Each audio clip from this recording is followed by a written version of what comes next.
For almost 2 decades, one man built an entire ministry around a single, uncompromising message. Hip-hop culture is not just secular, it's spiritually dangerous. He put it on DVDs. He put it in sermons. He put it in the faces of some of the biggest names in Christian music. Artists who dared to disagree with him got called out by name, in public, on camera. His name is Craige Lewis, and for years, he was one of the most polarizing figures in American Christianity, not because of a scandal, but because of a stance. That's changed. In August 2026, Lewis found himself the subject of the exact kind of public reckoning he once demanded from others. Leaked material, public accusations, fellow pastors calling him out by name, and a question that's now bigger than hip-hop. What happens when the man preaching accountability is the one being asked to be accountable? Let's break down both sides of this story, the decades-long theological war and the scandal that's rocking his ministry right now. Stick around, because by the end of this, you'll understand why so many people in Christian hip-hop are saying the same thing. They saw this coming. Before we get into what's happening right now, you need to understand who this man is and why his name carries so much weight in Christian circles. Craige Lewis is the founder and leader of EX Ministries, a Texas-based organization built almost entirely around one mission: warning believers, especially young believers, away from what he calls the spiritual dangers of hip-hop culture. He's also the pastor of Adamant Believers Council, a church in North Richland Hills, Texas, a role he's held for well over a decade. On top of that, he's hosted a weekly radio program on KVN out of Dallas, giving him a regular platform to reach thousands of listeners directly. Lewis rose to prominence in Christian media in the 2000s with a documentary-style series that argued hip-hop wasn't just a music genre. In his framing, it was a spiritual system with roots he described as demonic, deliberately packaged to pull young people, particularly young black men and women, away from the church and into a lifestyle of rebellion. This wasn't a passing comment in a sermon. It became the entire architecture of his ministry.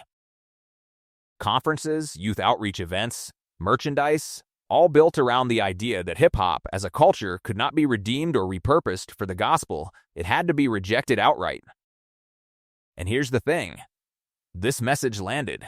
For a segment of the black church, especially older congregants who were already uneasy about rap's influence on their kids, Lewis became something like a spiritual watchman.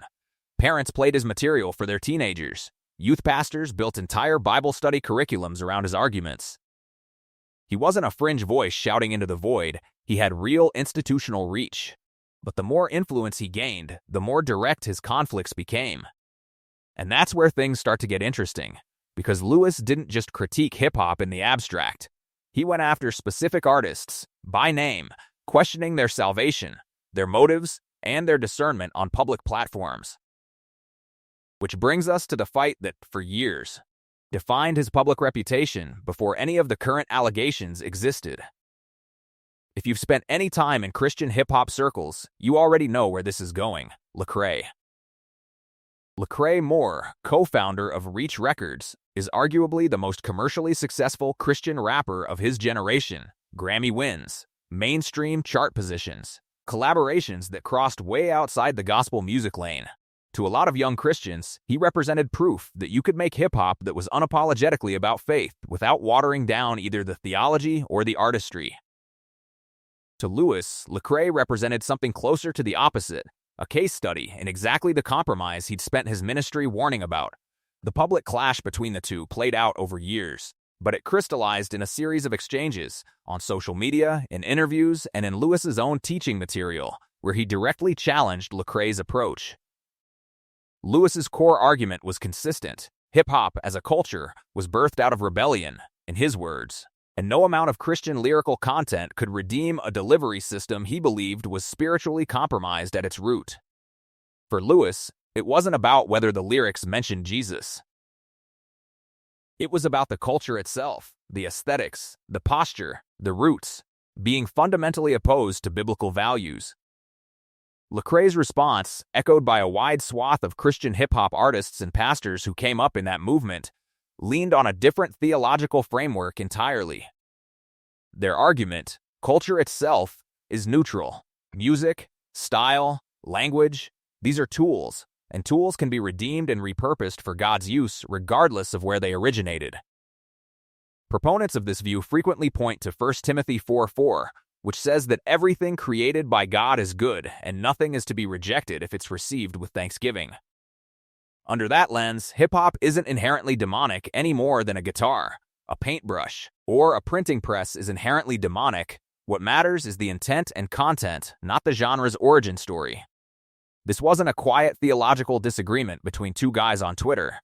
Either, it became a broader referendum within Black church culture on how the next generation should be reached.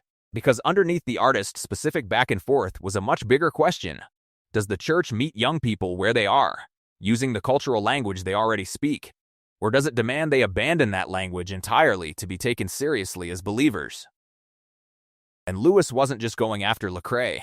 Over the years, a wide range of what's often called holy hip-hop, Christian rap artists, and the urban pastors who supported them found themselves on the receiving end of similar critiques.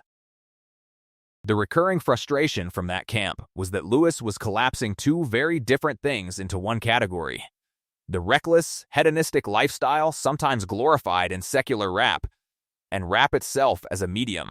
To them, this was a category error with real consequences, because while Lewis was out there declaring an entire genre off limits, local pastors and urban communities were actively using that same genre to walk kids out of gang life, addiction, and disconnection from the church.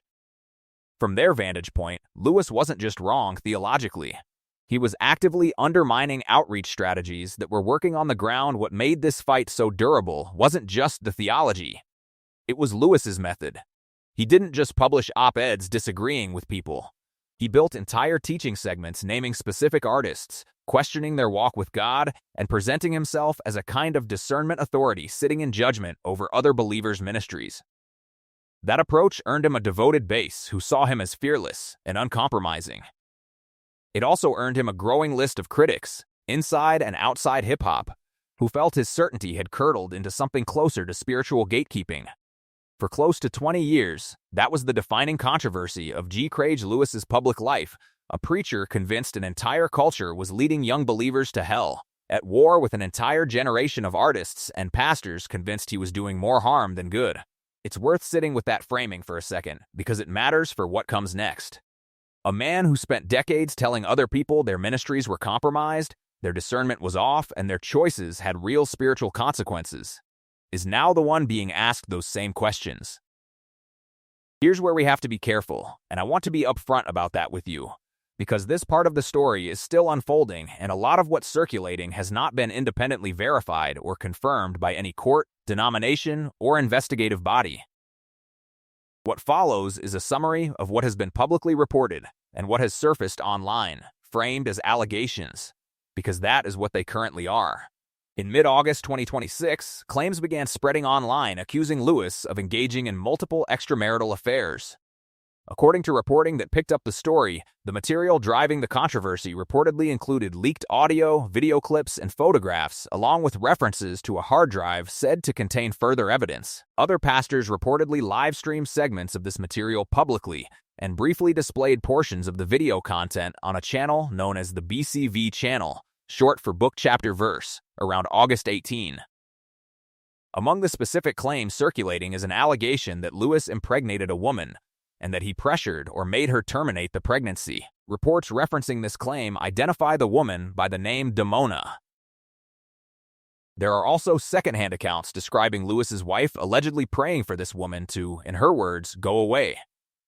I want to stress, these are allegations reported by outlets summarizing what's circulating online, not findings confirmed through any formal investigation. And as of the most recent reporting, neither Lewis nor his wife had issued a public statement addressing any of it.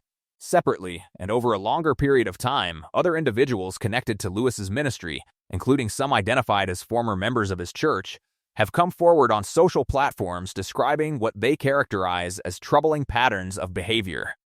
Some of these accounts describe alleged confrontations where former members say Lewis, when questioned directly about the allegations, declined to answer and instead redirected the conversation toward the questioner's own past.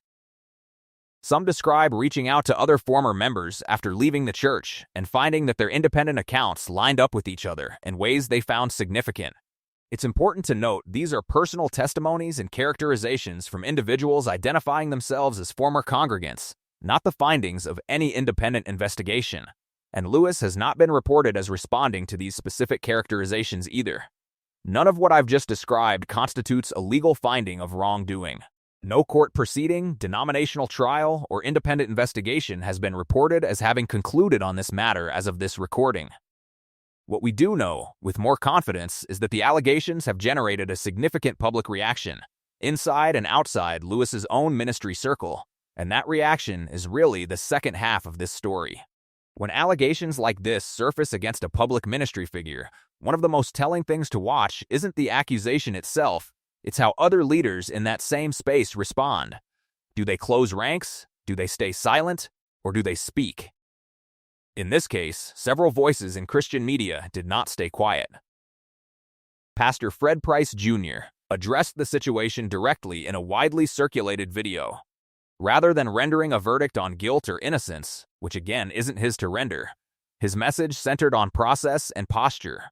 Given what he described as the volume and consistency of the accusations being brought forward, Price argued that the wisest and most biblically sound path for Lewis would be to step back from public ministry for a season, to allow space for genuine restoration rather than continuing to lead from a position actively under this level of scrutiny. It's a position rooted in a fairly standard framework within pastoral accountability circles, that leadership carries a higher standard specifically because of the influence it holds over other people's lives, and that stepping down isn't necessarily an admission of guilt, but a recognition that ministry credibility and personal integrity are inseparable. That message was echoed, in different tones, by independent Christian commentators and podcasters, including hosts associated with the BCV channel, which had already been central to how this story broke, and hosts of the Big Brutha podcast. Their core argument, stripped of the specifics of this individual case, is one that shows up again and again in conversations about church accountability. A public platform is not a shield. Having a large following, a media presence, or decades of ministry behind you doesn't exempt a leader from the same scriptural standards of humility, transparency, and accountability that they'd apply to anyone else. If anything, these commentators argued, a bigger platform raises the stakes, because more people are watching and more people could potentially be affected by unaddressed patterns of behavior. There's an added layer of tension worth naming here. Because it hasn't gone unnoticed by people following this story closely, Lewis spent years positioning himself as a discernment authority, someone qualified to publicly judge the spiritual fitness of other ministries and artists, right down to naming individuals and questioning their walk with God. Critics online have pointed directly at that history, arguing that a leader who built his brand on holding others to an exacting, public standard should expect, and arguably owes it to his own former targets, to be held to that same standard now that the scrutiny has turned toward him. Whether or not you find that argument fair, it's clearly part of why this story has generated so much attention rather than fading quietly. People remember who was doing the judging. Step back from Craige Lewis specifically for a second, because this story is really touching two much larger conversations happening in American Christianity right now. The first is about cultural gatekeeping within the church.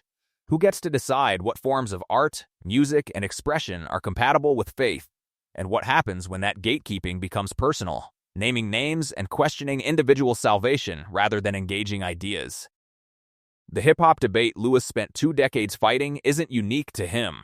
It's a version of a fight the church has had over jazz, over rock and roll, over nearly every new cultural form that showed up speaking a different generational language than the one before it. Lewis's version of that fight was just unusually direct and unusually personal. The second conversation is about leadership accountability, and this one's arguably more urgent because it's not abstract. It's about what actually happens, structurally, when serious allegations surface against a pastor who built an independent ministry with himself at the center of it. Independent, non-denominational ministries like EX Ministries and Adamant Believers Council often don't have the same external oversight structures that larger denominations do. No regional body, no formal disciplinary process that exists above the founder himself. That structure can be a strength when it comes to flexibility and vision. But it also means that when a leader's own conduct comes into question, accountability has to come from somewhere else entirely. From other pastors willing to speak publicly, from former members willing to come forward, from a congregation willing to ask hard questions of someone they've trusted for years. That's exactly what we're watching play out in real time with this story.